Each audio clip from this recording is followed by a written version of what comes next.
Alright, good morning and War Eagle. My name is Justin Melnick, she said. I'm presenting on behalf of Auburn's Department of History. And I'd like to start off this morning with a couple of questions.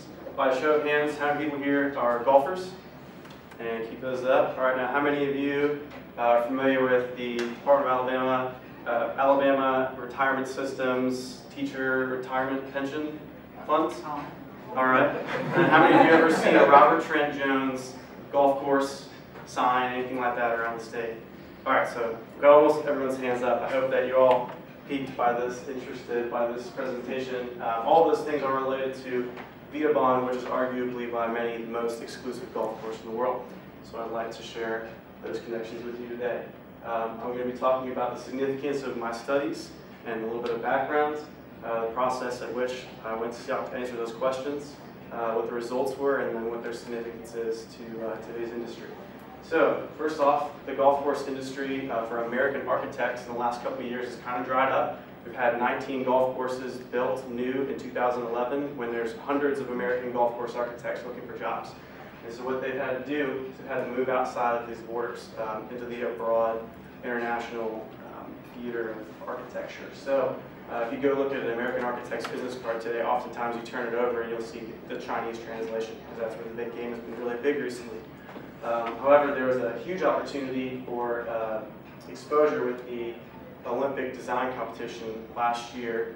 The golf was added as a sport to the Olympics, and there was a huge article in the Wall Street Journal about Johan's getting that contract and therefore really pushing himself forward internationally. And so everyone's looking for opportunities like that because they're hard to come by. Now, this man, whose name you've definitely seen around Alabama, Robert Trent Jones Sr., he was an expert at this. He was one of America's first golf course architects that was American-born. The sport really only came to the U.S. in the late 1800s, and at that time the Europeans were coming to building courses. And so he was one of the first American-born architects and did an extremely good job of designing for the game to be moved beyond the U.S. And he did a lot of work internationally and really sought to make the sport known in places that it had never been seen before. And so one of his most famous courses was Vidauban in Spain, where they held the Ryder Cup. For those of you who aren't golfers, that's a major worldwide staged event where the Americans play the Europeans. So, and he was very, very wealthy. He built over 450 courses and was worth around $6 million about 40 years ago, which equates to well over $20 million today. So, Vidauban was one of his capstone courses. He wanted to make that his legacy. And so, spreading the course, spreading the game internationally, he sought to build this course in France.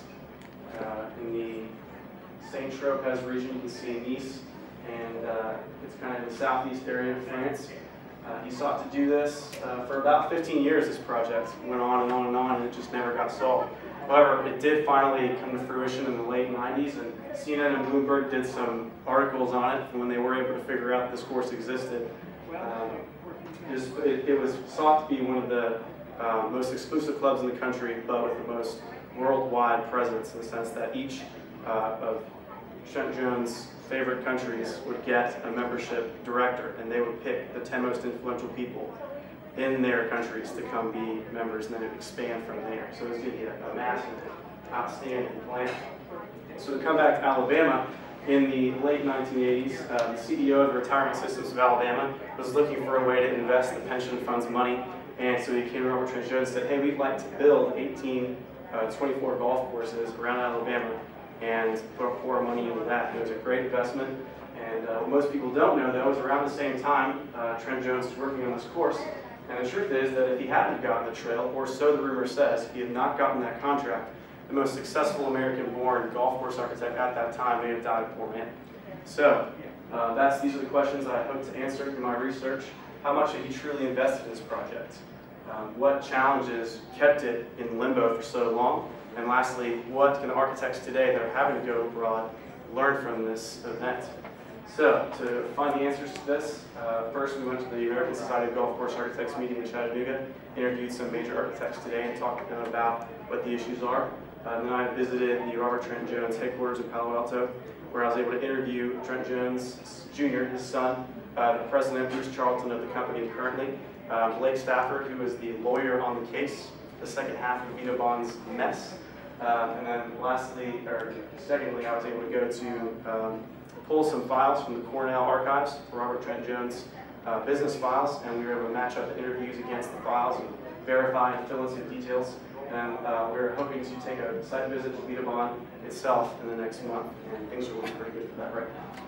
So, it would not be a bad deal. He's stopping with research. I'm going to fill out my foursome right now. So, the first question we sought to answer was, how much did he really invest in?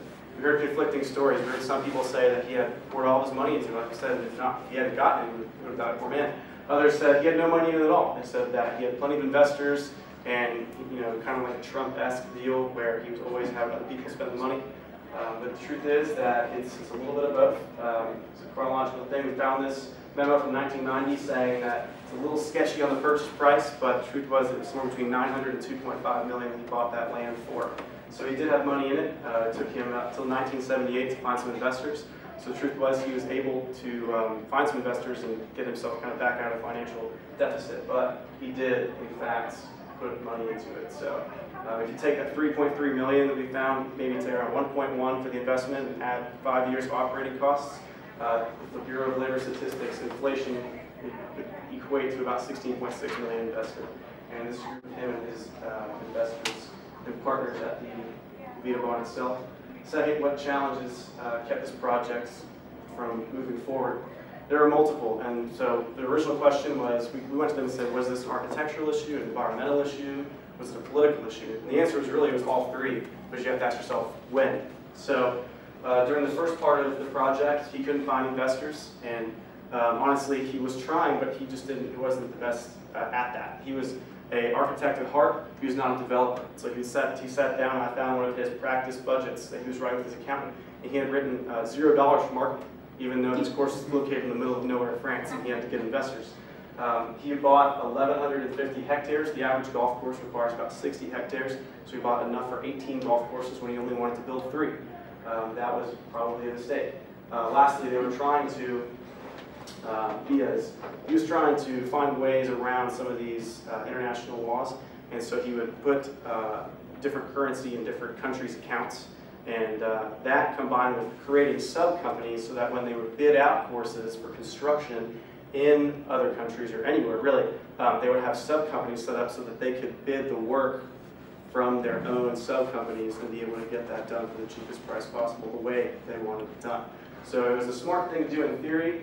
In the end, he never knew how much money he had during this project, so that was definitely a struggle. And continuously changing inflation rates, currency exchange was a pain. So secondly, the political issues surrounding this project were extensive. This woman here was assassinated a while ago, around the time of the project, shortly after. But the man who was convicted of conspiring with that was the senator who they were trying to get zoning approval from. And so there were plenty of crazy stories that I'm not allowed to tell at this point. But it was definitely an issue for them to have to deal with that guy. And secondly, the gerant, the manager of the project itself that Robert Trent Jones had hired, who was a personal friend, was actually taking advantage of him. If you really look at this bill over here, you can see that she spent, for the gift shop and dress shop, a little over $800 on one business expense trip. On one trip. And so she was eventually fired once they went back and looked at some of these reports and said, hey, where is like thousands of dollars going? Kind of missing a lot. And so she was another barrier to progress. And also the French government has been very difficult for them to deal with and still is today. One of the things that they had to deal with in the local government area of Vidauban was the notaire in the area, or the notary, was paid by commission despite the fact she was a public service employee. So she was always eager to up the price, and they were not. Lastly, environmentally, there were some reports of environmentalists upset about the water crisis, and the fences around the property were choking the Galapagos turtles, and so that we said, hey, is that what kept it down for 15 years? And they said, no, I don't think that was it, according to the lawyers. But the truth is, the deeper truth, that the golf course, when it was built over those 60 hectares, there were several fires that came through the region, and that golf course's irrigation system was able to protect the village from being damaged. So most people in the city will actually tell you that they are happy the golf course is there and it's created jobs for them. So lastly, how can this apply to today's architects that are moving abroad?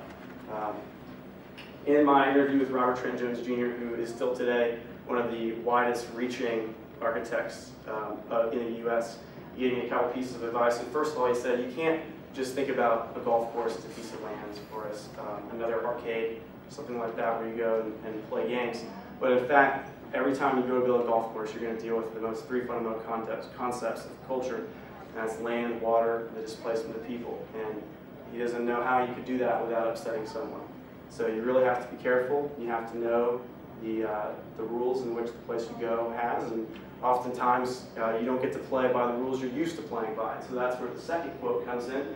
He says that he'll never go back. So, that really, one of the biggest lessons I learned during this project was how lucky we are in the United States to have a really fair legal system and a business structure, and where it's mostly a meritocracy, where you can work hard to do well.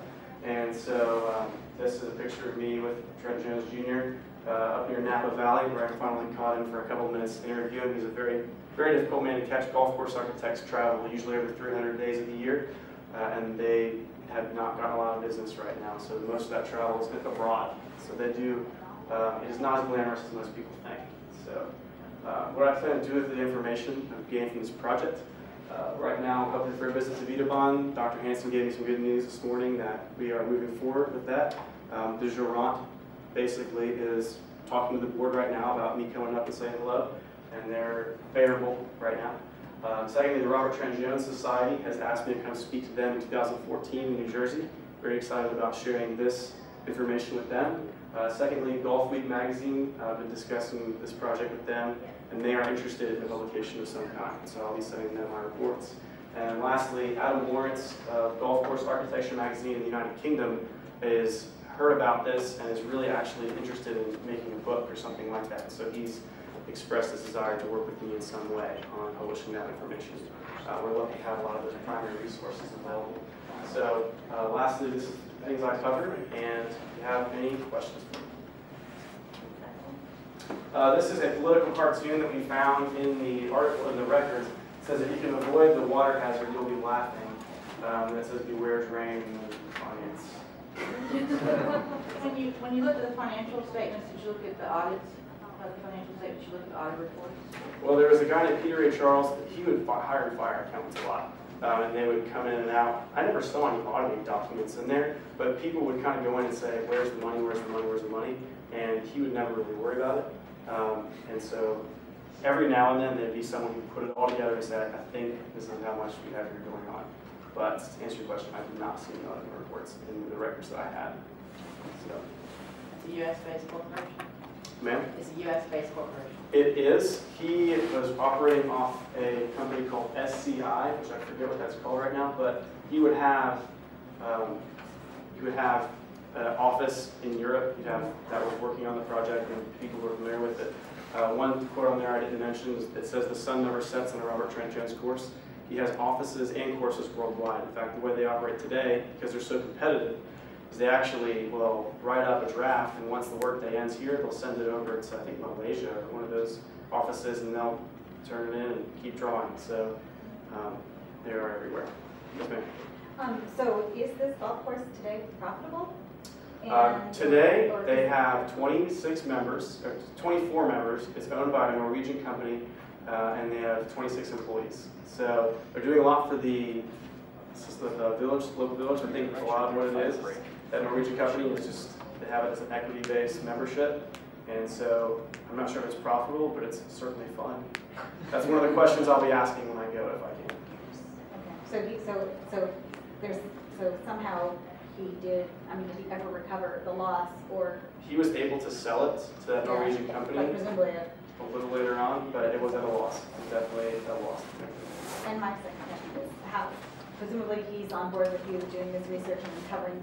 Yes, ma'am. It's the late Robert Trent Jones Sr., okay. But his son is very excited about anyone digging into his father's records, and I've definitely got a very positive outlook on the whole thing. And he was doing so much for the sport, he wanted to really further it in a way that most people are not trying right now. They're just trying to make it go up. So,